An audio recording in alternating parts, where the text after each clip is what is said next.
انسانوں کے نام افزار ریحان، ہمارے تیسرے نجات دہندہ کا نیا یوٹرن۔ پاکستانی صحافت سے درویش کو یہ شکایت ہے کہ یہ بالعموم نان ایشوز میں الجھی رہتی ہے۔ آج سے نہیں، 1940 سے، بلکہ اس سے بھی پہلے، جب اس مقدس نام کو اتنا تقدس حاصل نہیں ہوا تھا۔ اگر بے باکی سے غیر جذباتی تجزیہ کیا جائے تو ثابت ہوگا کہ تب بھی ہمارے اصل ایشوز وہ نہیں تھے جن میں مفادات کے پجاریوں نے اس خطہ ارضی کے بسیوں کو الجھایا ہوا تھا۔ اگر اس دور کے اخبارات نکال لیے جائیں اور ان کا تقابل آج کے اخبارات سے ہی نہیں، جدید میڈیا کے مباحث سے کریں، تو ثابت ہوگا کہ ہماری ذہنیت اتنا طویل عرصہ گزرنے کے باوجود وہیں کہیں کھڑی ہے۔ اسی کا خمیازہ ہم اپنی اس ذہنی، شعوری، سیاسی، مذہبی، ریاستی اور سماجی نہیں، معاشی پسماندگی کی صورت میں بھی چکا رہے ہیں۔ اور اگر طالبان خان جیسے تلی باز کی نام نہاد شعبدہ بازی پر مبنی جعلی تبدیلی کے نمائشی نعروں میں خوش و مگن رہے تو انشاءاللہ اگلی ایک صدی کے بعد بھی یہیں کہیں کھڑے حقیقی آزادی کے نعرے لگا رہے ہوں گے۔ ناقدین کو فوراً سوال اٹھانا چاہیے کہ بھائی، اگر تمہیں اصل ایشوز کا ادراک ہے تو تم کیوں نان ایشوز کی ڈرٹی گیم کا حصہ بنتے ہو؟ تم اپنے ان حقیقی ایشوز کو کیوں نہیں اجاگر کرتے تاکہ جنونیت کا دھیان ادھر سے ادھر منتقل ہو سکے؟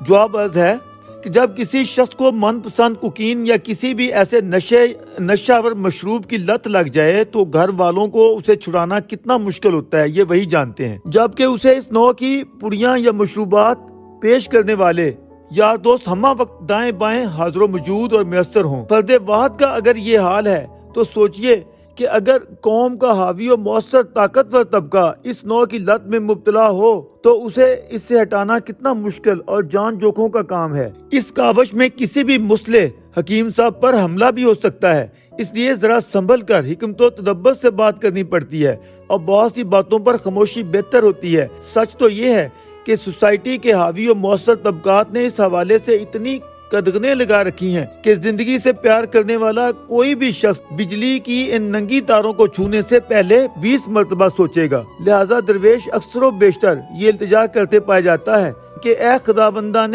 سماج، ایک سادھو کو بھی حریت فکر اور آزادی اظہار کا بنیادی انسانی حق بخش دو۔ تبدیلی کے ایک جعلی دعوے دار نے اس کے حقیقی علمبرداروں کو بھی مشکوک بنا دیا ہے۔ اس نوع کی آواز سنتے ہی عام آدمی ضرور سوچے گا کہ شاید یہ بھی اس نوع کا چورن بیچنے والا کوئی نیا بروپیہ ہے۔ پارٹیشن سے قبل جب قیام پاکستان کی تحریک چل رہی تھی تو ٹھیک اسی نوع کا جذباتی بخار ایک وائرس کی طرح پھیلا ہوا تھا۔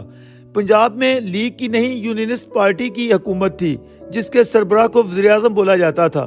جس طرح آج تبدیلی کے انقلابی دعوے دار اپنے سیاسی مخالفین کو متعاون کرنے کے لیے بدزبانی میں کوئی کسر اٹھائے نہیں رکھتے ہیں، جس کو سب سے بڑا ڈاکو گردانتے ہوئے ان کا گلا خشک نہیں ہو رہا ہوتا، مفاداتی گیم میں اگر وہ ان کے گروہ کی مطابقت میں آ جائے تو پھر اس ڈاکو کو باپو بنانے میں یہ لوگ دیر نہیں لگاتے۔ آج اس وتیرے کو یو ٹرن اور تب قیادت کی حکمت عملی یا اسٹریٹجی قرار دیا جاتا تھا۔ بہت سے لوگوں کو معلوم ہوگا کہ وہ کیا چھوٹی تبدیلی تھی کہ خضر حیات کے خلاف گلے پھاڑ پھاڑ کر بدزبانی کرنے والوں نے عین اسی موقع پر پینترا بدلتے ہوئے نیا راگ الاپنا شروع کر دیا۔ تازہ خبر آئی ہے، خضر ساڈا بھائی ہے۔ اس تمام تر درد مندی کا شان نزول ہمارے تیسرے نجات دہندہ کا تازہ دنائی پر مبنی یو ٹرن ہے، جو امریکی سازش کی نفی کے بیانیے پر مبنی ہے۔ 7 ماہ سے شروع ہونے والا یہ پروپیگنڈا مقدس وحی کی طرح چھایا ہوا تھا کہ پی ٹی آئی کے نوجوان اپنی گاڑیوں میں امریکی غلامی نامنظور کے بڑے بڑے سٹکرز لگائے لڑ رہے ہوتے تھے، امپورٹڈ حکومت نامنظور کے نعروں سے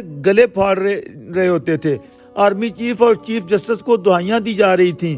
ابھی اس طوفان کو 9 مہینے پورے نہیں ہوئے تو نئی بھیگی بلی تھیلے سے باہر آ گئی ہے۔ جنگ والوں نے اپنے کارٹون میں کیا خوب لکھا ہے، میرے یوتھیو، جس طرح پرویز لائی ڈاکو تھا اب تمہارا چاچو ہے، جیسے شیخ رشید چپڑاسی تھا اب تمہارا ماموں ہے، ایسے ہی امریکی سازش کو بھول کر اب امریکہ کو اپنا بڑا ابو سمجھنا ہے۔ اعلان فرمایا جا رہا ہے کہ سائفر بیانیہ ماضی کا حصہ ہے جو اب پیچھے رہ گیا ہے۔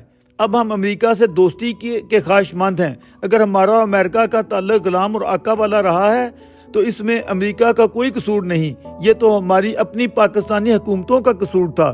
یعنی ان پاکستانی حکومتوں میں پی ٹی آئی کی حکومت بھی شامل ہے، جن میں سے ایک قصور تو واضح ہے، این یوکرین پر حملے کے وقت حالت جنگ میں مجھے روس کا دورہ نہیں کرنا چاہیے تھا. یہ دورہ ہمارے لیے باعث شرم و ندامت تھا. اب اگر دوبارہ وزیر اعظم بنا تو امریکہ سے اچھے تعلقات رکھنا چاہوں گا. درویش جیسے بہت سے لوگ روز اول سے اسی سازشی بیانیے کو جھوٹ کا پلندہ قرار دیتے چلے آ رہے ہیں اور اس نوع کے سوالات اٹھاتے رہے ہیں کہ ایک طرف آپ کہتے ہیں کہ میں وزیر اعظم ہوتے ہوئے بے اختیار تھا, فیصلہ سازی کی حیثیت طاقتوروں کے پاس تھی, دوسرے لفظوں میں محض کٹ پتلی تھا. تو امریکی کیا اتنے بیوقوف ہیں کہ وہ طاقتوروں کی بجائے ایک کٹ پتلی کی حکومت گرانے کے لیے سازشی بیانیے یا اسکیمیں تشکیل دیتے پھریں؟